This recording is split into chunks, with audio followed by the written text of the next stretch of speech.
Hello, and a big welcome to the first official episode of the new Bake It Till You Make It podcast.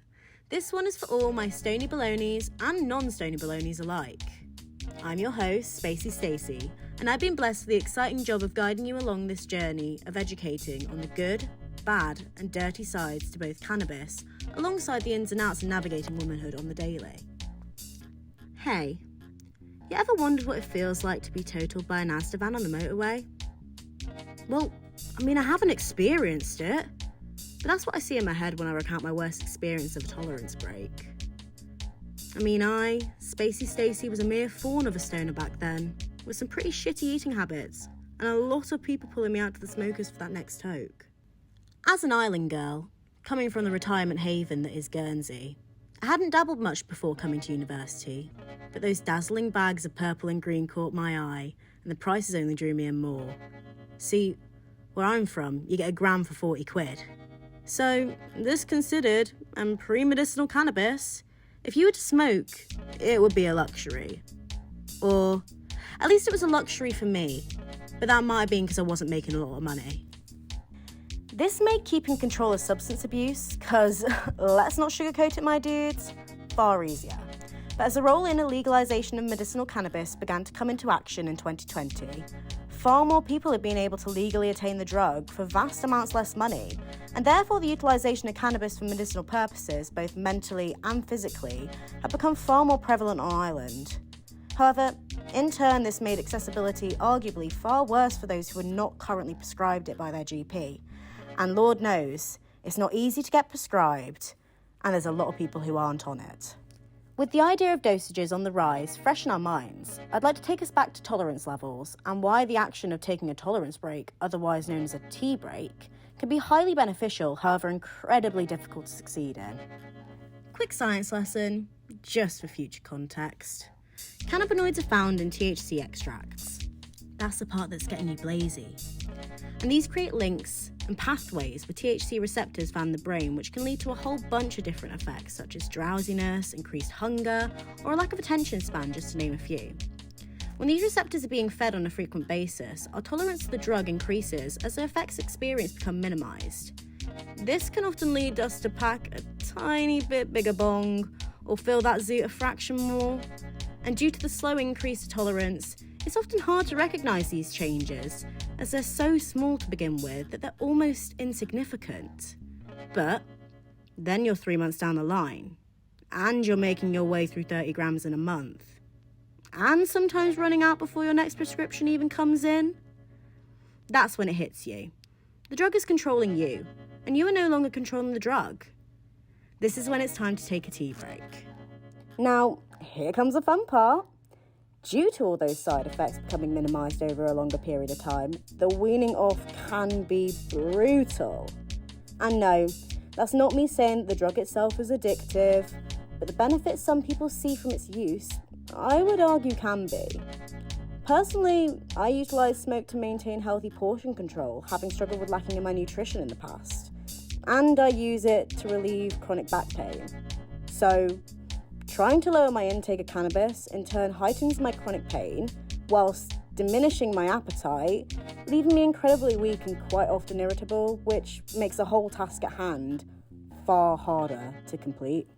This, alongside some pretty rough nights of sleep, will leave most people feeling exhausted. But after 4 to 5 days, the effects start to subside, and the cravings, for in mine and many people's cases, to the nicotine within the tobacco that we pair with it, finally starts to become slightly easier to face. And no, a tolerance break of 4 to 5 days will not make a difference. So, after asking around my fellow stonies, we concluded that an appropriate amount of time would be around 2 weeks, or even more than that to see any worthwhile changes to our usual patterns. But the act of getting to that point is tough, trust me, I know. And God, how I'd love to say there is one clear-cut, step-by-step guide on how to cut down, but sadly, we have yet to fully crack that code, so instead I can offer you my top 5 tips and tricks on the art of tea breaking. Take it or leave it, guys. I'm offering a service here. So, number 1, take naps where possible. Sometimes it's easier to sleep in increments throughout the day and work towards full nights of sleep, rather than just lie in bed all night staring at the ceiling. Number 2, try and avoid it. Now, I know that's way easier said than done, but I'm also a big believer in the idea of out of sight, out of mind. Personally, when I don't have it in the house, it means there's far less of it going around in my head. Number 3, snack if you can and eat what you want when you want to. You probably won't be craving much to eat that first week, but if something specific is wanted, I suggest you listen to your body and just give it what it wants. I mean, this way, the action is far more exciting too. Number 4, bite your tongue. Look, the world and the people around you don't suck. It's just a tolerance break that does. Don't burn your bridges and leave yourself to light up a doob alone with the flames. I've been there. And it sucked. And finally, number 5, get out, go for an explore. Just keep yourself as distracted as humanly possible. A day will turn into 2, and 2 will turn into a week. And before you know it, you'll be back to brand spanking new.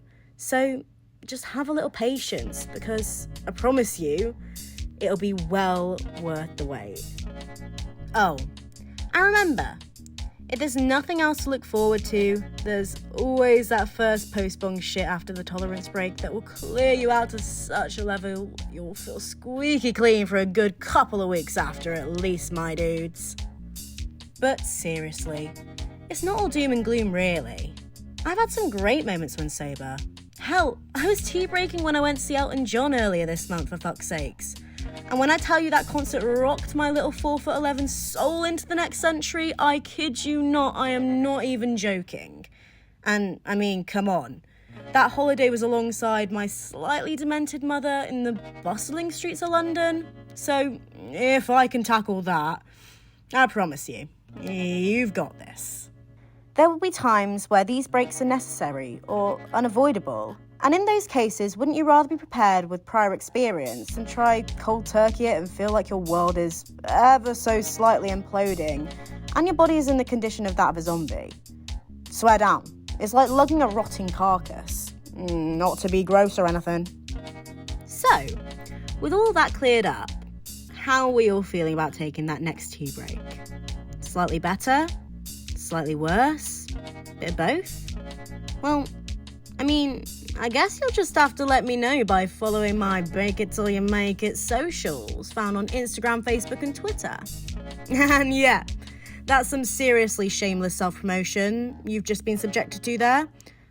Also a lot of sibilance, so that's cool, I guess, and if that isn't worth a follow, I really don't know what is. I'd love to get some feedback on what's working and what's not. So, if you have a free minute and the time to leave a little comment, that would be much appreciated. But if you've got nothing to say, I'ma just take it as a good sign. Don't forget to give that subscribe button a jab to not miss the next instalment of this Stony Baloney's crazy little life. And there's even a bell next door to that big red button if you really fancy staying up to date on the pod. But seriously, thank you ever so much for tuning in to my very first episode of the Bake It Till You Make It podcast. I hope you've enjoyed your stay and come for another trip to our hazy hideout soon. I've been your host, Spacey Stacey. Now don't stay lazy. Let's go get hazy. Over and out.